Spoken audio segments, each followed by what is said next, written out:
कोई भी सपना साकार करने के लिए सबसे जरूरी है सही कोच का होना। चुनिए एजुकेशन राइज को और करे अपने board class 10th and 12th का सपना साकार। Download the app now. शिक्षा वह परम पूंजी है जिससे हम अमीर भी बन जाते हैं और जिसकी चोरी का डर भी नहीं रहता। देखो, हमारा एक टॉपिक है अनिवार्य हिंदी और ऐच्छिक हिंदी, दोनों में एक कॉमन टॉपिक है अभिव्यक्ति और माध्यम करके जो हमारे बुक है, चैप्टर जो है, उस अभिव्यक्ति और माध्यम को हम कंप्लीटली पढ़ने वाले हैं। ये जो हमारी चैप्टर है अभिव्यक्ति और माध्यम, इसमें टोटल 3 टॉपिक आते हैं। उसमें पहला टॉपिक है विभिन्न माध्यमों के लिए लेखन, दूसरा है हमारा पत्रकारीय लेखन के विभिन्न रूप और उसके लेखन प्रक्रिया, और तीसरा है हमारा विशेष लेखन स्वरूप और प्रकार। तो ये तीनों टॉपिक को हम पढ़ेंगे। शुरुआत करते हैं विभिन्न माध्यमों के लिए लेखन से। देखो,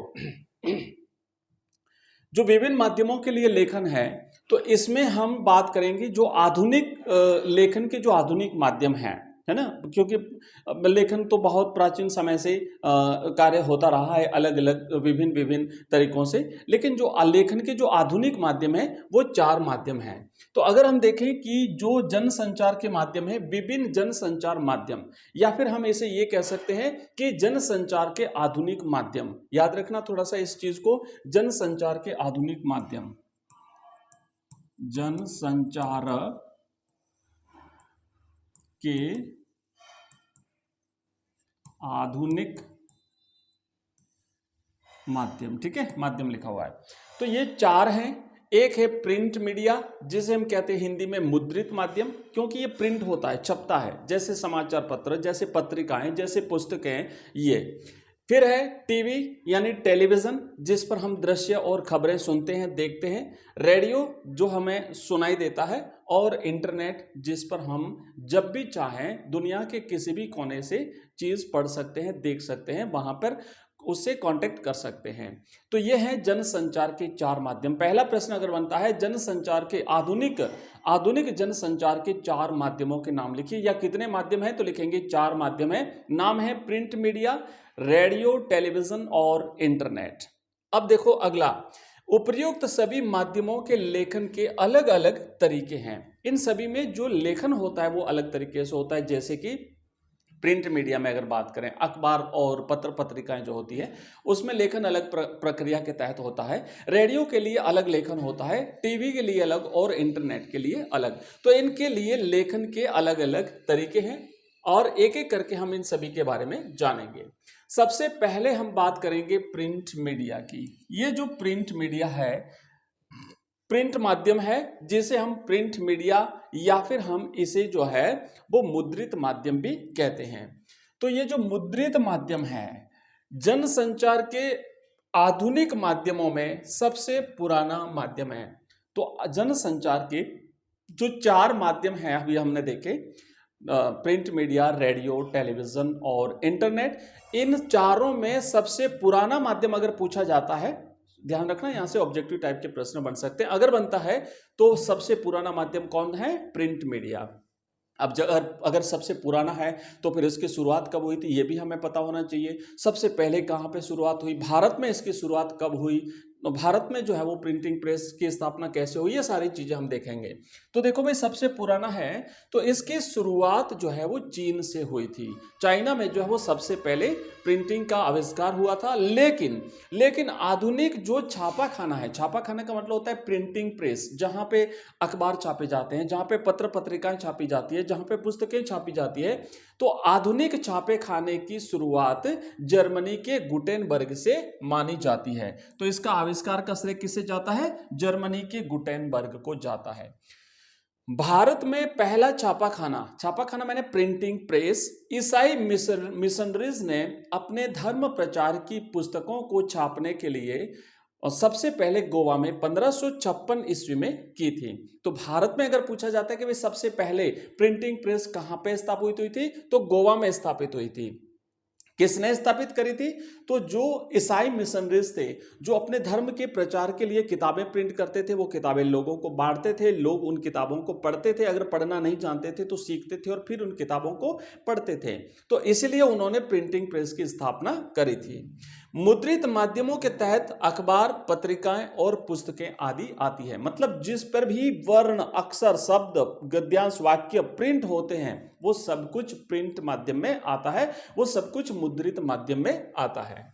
नेक्स्ट देखो कि मुद्रित माध्यमों की विशेषताएं। अब ये जो प्रिंट मीडिया है इसकी विशेषताएं क्या है, इसकी अच्छाइयां क्या है, इसकी कमियां क्या है, सारी चीजें देखेंगे और कंप्लीटली पढ़ेंगे ताकि एग्जाम में कोई भी क्वेश्चन हमारा छूटे नहीं। तो ये जो मुद्रित माध्यम होते हैं भाई, ये जो प्रिंट मीडिया है इसकी जो विशेषता है वो इस प्रकार है। विशेषताएं देखो इस प्रकार है। मुद्रित माध्यम की विशेषता, पहला तो यह है कि मुद्रित माध्यम को आराम से और धीरे धीरे पढ़ा जा सकता है। मान लीजिए आपके हाथ में अखबार है तो आप जितनी देर चाहे उस अखबार को पढ़ सकते हैं, आप जब चाहे तब उस अखबार को पढ़ सकते हैं। आप सोचिए क्या रेडियो में हम ऐसा कर सकते हैं, क्या हम टेलीविजन में ऐसा कर सकते हैं? नहीं कर सकते। टीवी में जो खबरें चल रही है उसी समय आपको सुननी पड़ेगी और जरा सा भी अगर आप अपने काम में लग गए तो खबर आगे बढ़ जाएगी, हम उसे रोक नहीं सकते। पढ़ते हुए सोचा जा सकता। अगर मान लीजिए आप अखबार में कुछ चीज पढ़ रहे हो और आपको अगर कोई शब्द समझ में नहीं आया या फिर आपको कोई वाक्य समझ में नहीं आया या ऐसा कोई घटनाक्रम है जो आपके समझ में नहीं आया तो आप उसके बारे में सोच सकते हैं, क्योंकि अखबार आपके हाथ में है, कहीं पर जाने वाला नहीं है। लेकिन रेडियो और टेलीविजन में ऐसा संभव नहीं है। समझ न आने पर इच्छा अनुसार कितनी भी बार उसे पढ़ा जा सकता है, लेकिन बाकी में हम ऐसा नहीं कर सकते। फिर क्या है, इन्हें लंबे समय तक सुरक्षित रखा जा सकता है। अखबार आपके पास है, आप चाहो तो उसे कितने ही साल सहेज करके रख सकते हो और उसको प्रूफ के तौर पर कभी भी किसी के सामने पेश कर सकते हो कि भाई अखबार में देखो उस तारीख को ये घटनाक्रम हुआ था तो उसका विवरण इस तरीके से छपा हुआ है या अखबार में ये खबर आई हुई है। और संदर्भ की तरह हम इसका इस्तेमाल कर सकते हैं, मैंने भी आपको बता दिया। मुद्रित माध्यमों में लिखित भाषा का विस्तार होता है क्योंकि सब कुछ लिखा हुआ रहता है। इसमें लिखित भाषा की सारी विशेषताएं विद्यमान रहती है। तो जो लिखित भाषा होती है उसकी जो जो विशेषताएं होती है वो सब कुछ उसमें समाहित रहती हैं। मुद्रित माध्यम में गंभीर और गूढ़ बातें लिखी जा सकती है क्योंकि पाठक के पास उन्हें सोचने और समझने का समय और योग्यता होती है। क्योंकि अगर मान लीजिए आपने कोई गूढ़ बात लिख दी उसमें और उस समय जब वो पहली बार पढ़ रहा है अगर समझ में नहीं आया तो वो उसे बाद में भी पढ़ सकता है, वो किसी को पूछ के भी उसका अर्थ समझ सकता है, वो कहीं से उसके बारे में जान सकता है, वो कभी भी जो है वो इन चीजों के बारे में जान सकता है। तो गूढ़ बातें, गहरी बातें, विशिष्ट बातें, जटिल बातें इसमें लिखी जा सकती हैं। नेक्स्ट देखिए अगला। अब हमने जब विशेषताएं पढ़ी तो भाई इसकी कुछ कमियां भी होती हैं क्योंकि हर चीज के दो पहलू होते हैं, उसकी कुछ अच्छाइयां होती है तो उसकी कुछ बुराइयां भी होती है। तो मुद्रित माध्यमों की अगर हम कमजोरी देखें या इसकी सीमाएं क्या क्या है तो देखो, एक तो पहली सीमा तो सबसे बड़ी सीमा तो यह है, इसकी कमी यह है कि ये जो लोग निरक्षर होते हैं उनके काम का नहीं है, क्योंकि अनपढ़ आदमी उसको पढ़ नहीं सकता। निरक्षर व्यक्ति अखबार को कैसे पढ़ सकता है, किताब को कैसे पढ़ सकता है, पत्रिका को कैसे पढ़ सकता है। तो ये इसकी सबसे बड़ी कमी है कि अनपढ़ आदमी के लिए, निरक्षर आदमी के लिए काम का नहीं है। फिर क्या है कि मुद्रित माध्यमों के लिए लेखन करने वालों को पाठकों के भाषा ज्ञान के साथ साथ उनके शैक्षिक ज्ञान, योग्यता, रुचियों और जरूरतों का भी ध्यान रखना पड़ता है। अब सारे अखबार पढ़ने वाले लोग एक जैसे तो होते नहीं, एक जैसी योग्यता तो रखते नहीं। कुछ कम पढ़े लिखे होते हैं, कुछ ज़्यादा हाई क्वालिफाइड लोग भी होते हैं, कुछ की भाषा बहुत ही कमज़ोर होती है तो कुछ की भाषा बहुत ही ज़्यादा अच्छी होती है। तो इन सबको बैलेंस करके समाचार पत्र में जो है वो समाचार लिखे जाते हैं कि उसे कम पढ़ा लिखा व्यक्ति भी समझ सके और जो ज़्यादा हाई क्वालिफाइड लोग हैं उनके लिए भी ठीक रहे। मुद्रित माध्यम तुरंत घटी घटना को संचालित नहीं करता। देखो भाई ये इसकी तीसरी कमी है। क्या है कि जैसे मान लीजिए अभी कोई भी घटनाक्रम हुआ तो अखबार का तो प्रिंट होने और प्रकाशित होने का एक निश्चित समय होता है। जो घटनाक्रम अभी घटित हुआ वो अगले दिन समाचार पत्र में आएगा और अगले दिन जल्दी मॉर्निंग में अगर कोई घटना घटी तो वो उससे अगले दिन समाचार पत्र में आएगी। तब तक वो सूचना आज के टेक्नोलॉजी के युग में, आज इस संचार क्रांति के युग में बहुत पुरानी हो जाती है कि क्योंकि टेलीविजन पर, इंटरनेट पर, रेडियो पर वो सूचनाएं आ चुकी होती हैं। तो अखबार के लिए ये एक रहता है कि भाई इसकी समय सीमा होती है, ये तुरंत घटी घटनाओं को संचालित नहीं कर सकता।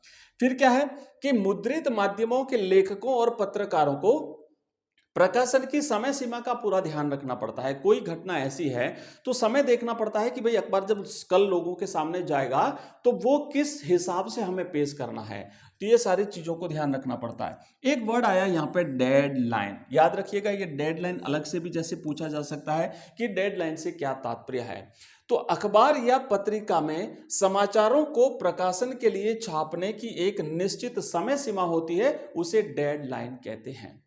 अगला है कि शब्द सीमा का ध्यान रखना आवश्यक होता है क्योंकि अखबार में असीमित जगह नहीं होती, उसमें फिक्स पेज होते हैं और उसमें जो पेज होते हैं उसे अपन बढ़ा नहीं सकते और कम भी नहीं कर सकते, मतलब समाचार पेज खाली भी तो नहीं रहना चाहिए, तो शब्द सीमा का भी ध्यान रखना पड़ता है। नेक्स्ट देखिए, अगला पेज पे चलते हैं और यहाँ पे देखेंगे कि जो मुद्रित माध्यम है यानी जो प्रिंट मीडिया है, इसमें लेखन के लिए ध्यान रखने योग्य बातें। प्रिंट मीडिया के लिए लेखक को क्या क्या चीजें ध्यान में रखनी पड़ती हैं। तो एक तो देखो कि भाषा, व्याकरण, वर्तनी और शैली का ध्यान रखना आवश्यक है। भाषा अगर ढंग की नहीं हुई, अगर भाषा अशुद्ध भाषा लिख दी, अगर वर्तनी संबंधी अगर गलतियां आपने कर दी और व्याकरण संबंधी अगर गलतियां कर दी और लोगों के सामने जब वो अखबार जाएगा, जब वो बुक जाएगी, जब वो पत्रिका जाएगी, तो इसका बहुत बुरा असर पड़ता है। फिर लोग उसे पढ़ते नहीं कि भाई इसमें तो गलतियां बहुत है, व्याकरण संबंधी अशुद्धियां हैं, और उसे सुधार भी तो नहीं सकते ना आप बाद में, क्योंकि जैसे अखबार में अगर कोई गलती रहेगी तो फिर उसके अगले अंक तक आपको वेट करना पड़ेगा। एक बार प्रिंट होने के बाद में उसे सुधारा नहीं जा सकता, तो इस बात का जरूर ध्यान रखना पड़ता है। फिर क्या होता है, प्रचलित भाषा का प्रयोग करें, यानी ऐसी भाषा, आम लोगों की बोलचाल की भाषा होनी चाहिए जिसे सब लोग समझ सकें, और लोगों के स्थान विशेष का भी ध्यान रखा जाता है, तो इन सारी चीजों का ध्यान रखना पड़ता है। फिर क्या होता है कि समय सीमा और आवंटित जगह, यानी जैसे मान लो किसी को कोई लेख लिखना है, किसी को कोई संपादकीय पृष्ठ पे जो छपने वाले जो फीचर होते हैं, आलेख होते हैं, उनकी एक निश्चित जगह होती है, तो उसका ध्यान रख करके आपको वो सारी चीजें लिखनी पड़ेगी।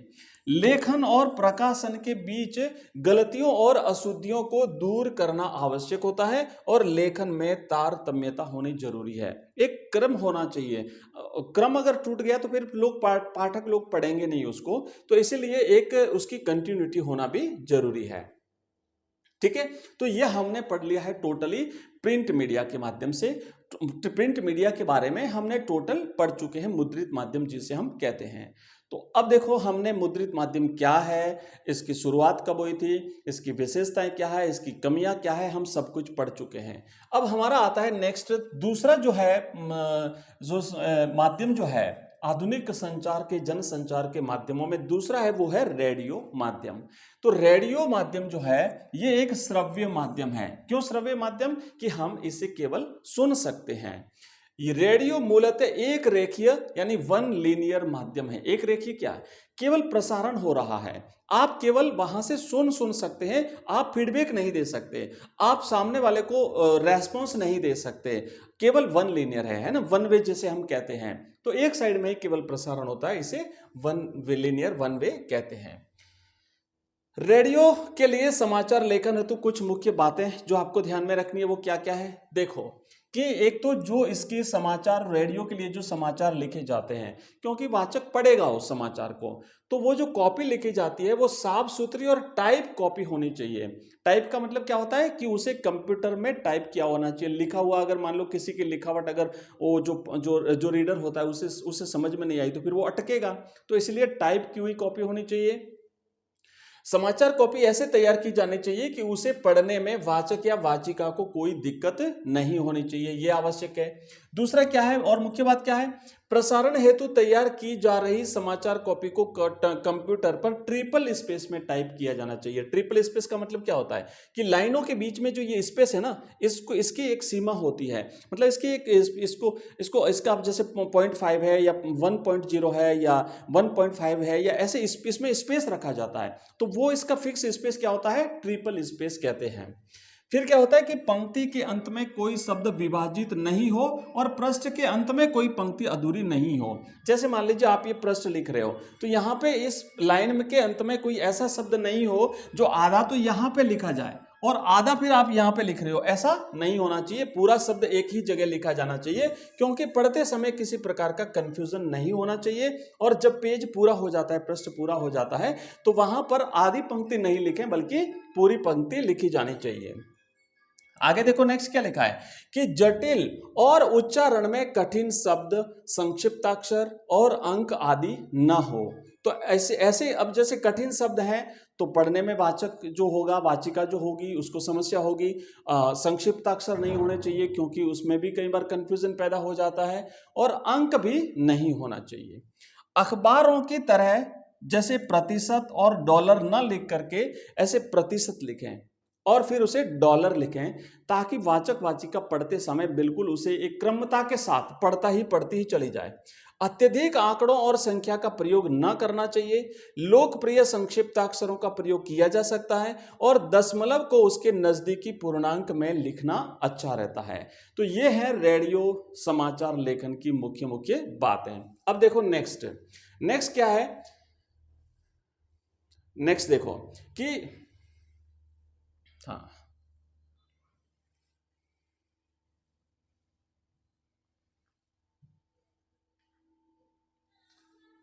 चलिए अब हम करेंगे टेलीविजन। टेलीविजन तीसरा हमारा जो माध्यम है लेखन का, वो है टेलीविजन। तो टेलीविजन एक दृश्य श्रव्य माध्यम है। क्यों? क्योंकि इसमें हम देख भी सकते हैं और इसे हम सुन भी सकते हैं। तो ये कैसा हो गया माध्यम? दृश्य और श्रव्य माध्यम।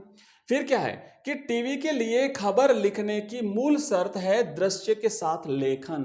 मतलब जब आप दृश्य दिखा रहे हो ना, उसी समय वो आवाज भी आ जानी चाहिए। ऐसा नहीं हो कि आप खबर किसी और की चला रहे हो और वहां पे फुटेज अलग दिखा रहे हो, वीडियो अलग चल रहा है, या फिर पिक्चर अलग चल रही है। तो ये नहीं होना चाहिए। तो इसकी मुख्य विशेषता क्या है? इसकी मुख्य शर्त है दृश्य के साथ लेखन। नेक्स्ट देखो, आगे अगले पेज पे चलते हैं। यहां पर है टेलीविजन के खबरों के विभिन्न चरण। अब ये टेलीविजन में जो खबरें प्रसारित होती है ना, इसके अलग अलग चरण होते हैं। टोटल इसके 7 चरण हैं। तो एक एक करके हम 7 चरण पढ़ लेते हैं, क्योंकि एक एक चरण से भी प्रश्न पूछा जा सकता है। जैसे लाइव किसे कहते हैं, फोन इन क्या होता है, एंकर बाइट किसे कहते हैं, ड्राई एंकर क्या होता है, एंकर पैकेज क्या है। तो ये सारी चीजें हम एक एक करके देख लेते हैं। टेलीविजन में खबर लिखने के 7 चरण होते हैं। टोटल कितने चरण होते हैं अगर पूछा जाए, टेलीविजन में खबर लिखने के कितने चरण होते हैं? तो 7 चरण होते हैं। पहला है फ्लैश या ब्रेकिंग न्यूज। अब फ्लैश या ब्रेकिंग न्यूज क्या होती है? तो कम से कम शब्दों में मात्र सूचना देना। आपने देखा कई बार क्या होता है कि पूरी स्क्रीन पर, टीवी पे जैसे कोई समाचार चल रहा है तो बीच में अचानक से पूरी स्क्रीन पर आता है ब्रेकिंग न्यूज, राइट। और फिर बहुत ही कम शब्दों में एक सूचना दी जाती है, ऐसा हुआ। जैसे मान लीजिए कहीं भयंकर बाढ़ आ गई है ना, तो ब्रेकिंग न्यूज बंगाल में भीषण बाढ़ है। ब्रेकिंग न्यूज एक अभी जैसे मान लो कल परसों ये जो एमपी में एक जो पटाखा फैक्ट्री थी, अवैध पटाखा फैक्ट्री, उसमें भीषण धमाका हुआ, कितने ही लोग हताहत हुए। तो ये ब्रेकिंग न्यूज, इस प्रकार की जो है वो ब्रेकिंग न्यूज होती है। फिर क्या होता है कि ये तत्काल दर्शकों तक पहुंचाई जाती है। ये जो फ्लैश न्यूज होती है, जो ब्रेकिंग न्यूज होती है, ये कम से कम शब्दों में सूचना देने के लिए होती है और तत्काल लोगों तक सूचना पहुंचाई जाती है। नेक्स्ट, तो ये हो गया पहला हमारा। दूसरा पॉइंट क्या है? Dry anchor. ड्राई एंकर में क्या होता है कि जब तक दृश्य नहीं आ जाते, मतलब जहां घटनाक्रम हुआ वहां से पिक्चर नहीं आया, वहां से कोई वीडियो क्लिप नहीं आई, तो तब तक क्या होता है कि एंकर खबर के बारे में रिपोर्टर से मिली जानकारियों के आधार पर सूचना पहुंचाता है। अभी देखो, अभी तो क्या होता है कि टेक्नोलॉजी के युग में तो जो भी घटना हुई तुरंत पहुंच जाती है चीजें। पहले ऐसा होता था कि पिक्चर्स बाद में आती थी, फोटो वीडियो बाद में आते थे, क्योंकि टेक्नोलॉजी इतनी एडवांस नहीं थी। समाज फोन से बात कर लेते कि भाई ऐसा घटनाक्रम हुआ या ये हुआ, तो उस समय ये थोड़ा सा चलता था ड्राई एंकर की। लेकिन आजकल तो जितनी तुरंत सूचना आती है, समाचार आता है, उतने तुरंत फोटो भी आ जाते हैं, पिक्चर्स भी आ जाती है, वीडियो भी आ जाता है, सब कुछ आ जाता है। नेक्स्ट होता है तीसरा जो है वो है अपना अगला पॉइंट जो है वो फोन इन। फोन इन क्या होता है कि जो एंकर होता है ना, एंकर मतलब जो उद्घोषक है, जो समाचार वाचक वाचक होता है। रिपोर्टर मतलब जो घटना स्थल पर व्यक्ति, उनका जो संवाददाता मौजूद है वो रिपोर्टर होता है। रिपोर्टर से बात यानी फोन पर बात करता है। आपने देखा होगा कई बार टेलीविजन में, टीवी में जो समाचार चलते हैं ना, तो वहां से फोन लगाया जाता है और उनसे कहते हैं हाँ भाई आप बताइए, आप घटना स्थल पर मौजूद हैं, तो आप बताइए अभी वहां पे क्या चल रहा है, कितने लोग आए हुए हैं, मीटिंग के बारे में जैसे हो गया, कोई वहां पे कोई अगर कोई कार्यक्रम प्रसारित करना है, तो जैसे प्रधानमंत्री जो मान लो कहीं आ रहे हैं, तो कि भाई आप बताइए, जैसे राम मंदिर का भी जो प्राण प्रतिष्ठा हुई थी भगवान राम जी की, तो वहां पे इस प्रकार का जो कार्यक्रम होता है, तो जो संवाददाता उपलब्ध होता है उससे डायरेक्ट बात करके वहां की खबरों के बारे में जाना जाता है। तो उनको फोन करके जो है वो खबर विस्तार से दी जाती है, वो कहलाता है फोन इन। 3 पॉइंट हो गए। आगे देखो चौथा क्या है। चौथा पॉइंट होता है इसमें कि एंकर विजुअल। एंकर विजुअल में क्या होता है कि घटना के दृश्य या विजुअल मतलब पिक्चर्स दिखाना, वीडियो दिखाना, प्राप्त होने पर उनके आधार पर लिखी गई खबर पढ़ना, और इसमें कुछ दृश्य भी दिखाई जाते हैं, तो वो घटना फिर दृश्य के साथ दिखा दी जाती है, पूरा विस्तार से उसे पढ़ा जाता है। नेक्स्ट होता है एंकर बाइट। ये है अपना चौथा और ये है पांचवा। एंकर बाइट क्या है? बाइट का मतलब होता है कथन। अब किसी खबर को प्रामाणिकता प्रदान करने के लिए प्रत्यक्षदर्शियों या फिर संबंधित व्यक्तियों का कथन दिखाना। अब जैसे कहीं पर कोई घटनाक्रम हुआ, तो वहां पे जब संवाददाता पहुंचता है, वहां का दृश्य देखता है, फिर वहां पे जो लोग उपस्थित होते हैं उसमें से जो प्रत्यक्षदर्शी थे, जो उस समय मौजूद थे जब घटना हुई, उन लोगों से फोन पे बात करते हैं कि हाँ आप बताइए आपने क्या देखा, या फिर जो जिनके साथ घटना हुई है उनसे कहते चलो बताइए ये घटना कब हुई, आप कहाँ क्या कर रहे थे, कैसे आपके साथ ये हुआ। तो उनसे जो बात करके जो खबर को प्रामाणिकता प्रदान की जाती है कि हाँ खबर बिल्कुल सही है, क्योंकि ये खुद प्रत्यक्षदर्शी वहां पे मौजूद था, या जिसके साथ घटना हुई, मान लीजिए लूट हो गई किसी के साथ, तो कि बताइए आपके साथ क्या हुआ, कैसे हुआ, आप क्या कर रहे थे। तो वो फिर वो व्यक्ति कहेगा, महिला या जो भी है, कि भाई मैं यहाँ से सड़क जा रही थी और अचानक से पीछे से जैसे मेरे को खींचा हुआ, तो मैंने पीछे मुड़ के देखा कि एक मोटरसाइकिल वाला जो है मेरे गले में चैन खींच रहा था, मैं चिल्लाई, तब तक 2-4 लोग आए और तब तक तो वो चोर भाग गए। तो ये एक प्रकार से क्या होता है, इसे हम कहते हैं एंकर बाइट। अब देखो नेक्स्ट होता है लाइव। अब लाइव तो तुम सब समझते हैं आप लोग कि घटना स्थल से सीधा प्रसारण करना जो है वो लाइव कहलाता है। नेक्स्ट होता है एंकर पैकेज। अब इसमें क्या होता है, किसी भी खबर को संपूर्णता के साथ प्रस्तुत करना एंकर पैकेज कहलाता है। या एक होता है नेट साउंड या प्राकृतिक आवाजें। तो ऐसी ध्वनियां जो दृश्य शूट करते समय अपने आप ही उसमें रिकॉर्ड हो जाती है, आसपास का जो एक प्रकार से जिसे हम जो कह सकते हैं कि जो बाधाएं उत्पन्न करने वाली चीजें होती है, जो भी प्राकृतिक आवाज होती है, उसे हम नेट साउंड कहते हैं। तो ये देखो कितना हो गया, 5, उसके बाद ये 6 हो गया और ये 7 हो गया। तो ये हमारे 7 चरण हो गए। अब नेक्स्ट अगला पॉइंट क्या है, रेडियो और टेलीविजन समाचार की भाषा शैली। तो देखिए कि भाषा ऐसी हो कि सभी को आसानी से समझ में आ जाए, स्तरीय हो और गरिमापूर्ण भाषा हो। वाक्य छोटे होने चाहिए, सीधे होने चाहिए और स्पष्ट होने चाहिए। निम्नलिखित, उपर्युक्त, अधोहस्ताक्षरित, क्रमांक आदि शब्दों का प्रयोग नहीं करना चाहिए। ये शब्द है ना, ये उसमें जो रेडियो के लिए और टेलीविजन के लिए जो कॉपी तैयार की जाती है, उसमें इन शब्दों का प्रयोग करने से बचना चाहिए। उसके बाद सरल भाषा के प्रयोग के लिए अनावश्यक विशेषणों, सामासिक शब्दों आदि से बचना चाहिए। मतलब जो विशेषण है ना, जो जिसकी जरूरत नहीं है, ऐसे अनावश्यक चीजें लगा करके भाषा को ज्यादा जटिल नहीं बनाया जाना चाहिए। सामासिक पदों का भी प्रयोग नहीं करना चाहिए और मुहावरों का स्वाभाविक प्रयोग हो सकता है, आम बोलचाल के शब्दों का प्रयोग किया जाना चाहिए। तो इन बातों को आपको ध्यान रखना है। वैसे हमने अलग से भी, जैसे टेलीविजन, इसके रेडियो के लिए जो समाचार कॉपी तैयार की जाती है उसकी अलग विशेषताएं हमने पढ़ी है। लगभग यही विशेषताएं जो है वो उसके लिए होती है, टेलीविजन के लिए। अब हमारा चौथा और अंतिम जो माध्यम है वो है इंटरनेट, और ये भी मोस्ट इंपॉर्टेंट है क्योंकि यहां से प्रश्न बनने की पूरी संभावना है। इंटरनेट जो है वो आधुनिक जनसंचार के माध्यमों में सबसे लोकप्रिय माध्यम है और सबसे सस्ता भी है। इंटरनेट जो है, इसमें अब देखो, अब चूंकि अभी वर्तमान संदर्भ में जैसे लेटेस्ट सारी चीजें ऑनलाइन जा रही है, आप समाचार पत्र ऑनलाइन जा रहे हैं, हर चीज ऑनलाइन है। तो इंटरनेट पत्रकारिता, ऑनलाइन पत्रकारिता, साइबर पत्रकारिता या वेब पत्रकारिता, एक ही प्रकार की पत्रकारिता के कई नाम हैं। तो पूछा जा सकता है इंटरनेट पत्रकारिता या ई पत्रकारिता किसे कहते हैं। इंटरनेट ना आकर के ऐसा आ जाए ई पत्रकारिता किसे कहते हैं, ऐसा भी आ जाए ई पत्रकारिता किसे कहते हैं, ठीक है। और इसे ऑनलाइन पत्रकारिता भी कहते हैं। तो ये इसके अलग अलग नाम हैं और ये सभी एक ही वस्तु के नाम है, एक ही चीज के नाम है, ऑनलाइन पत्रकारिता मतलब इंटरनेट पर समाचार पढ़ना, ठीक है। इंटरनेट एक औजार अर्थात टूल है जिसे सूचना, मनोरंजन, ज्ञान और व्यक्तिगत एवं सार्वजनिक संवादों के आदान प्रदान के लिए प्रयोग किया जा सकता है। तो इंटरनेट क्या हुआ? इंटरनेट एक माध्यम है, एक टूल है जिसके बारे में हम शिक्षा प्राप्त कर सकते हैं, जिसके बारे में हम मनोरंजन कर सकते हैं, जिससे हम सूचना प्राप्त कर सकते हैं या हम किसी दूसरे व्यक्ति तक सूचना भेज सकते हैं। तो ये एक ऐसा माध्यम है।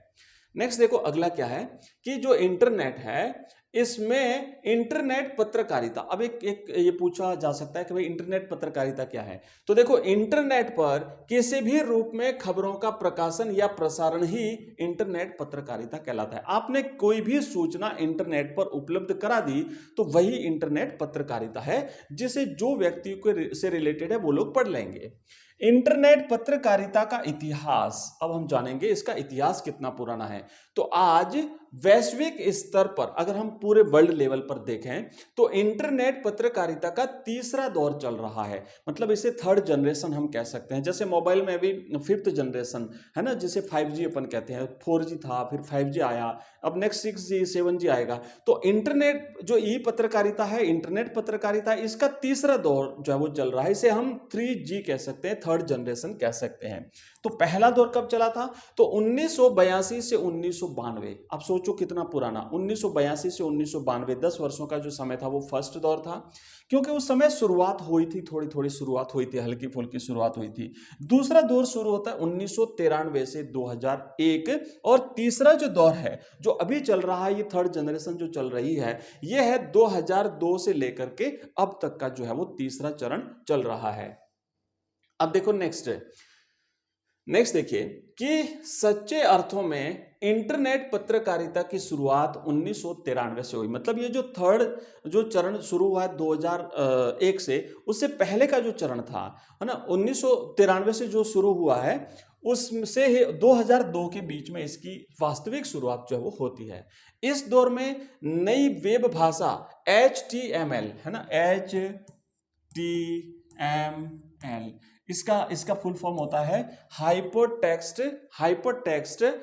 Markup language. ये आई थी, HTML आई, फिर ईमेल आया और फिर इंटरनेट एक्सप्लोरर, एक वेब ब्राउजर होता है जैसे क्रोम होता है ना आजकल, जो पहले मौजिला भी था और अब तो एज भी आ गया, EDGE एज, जो माइक्रोसॉफ्ट का है, इंटरनेट एक्सप्लोरर के स्थान पे।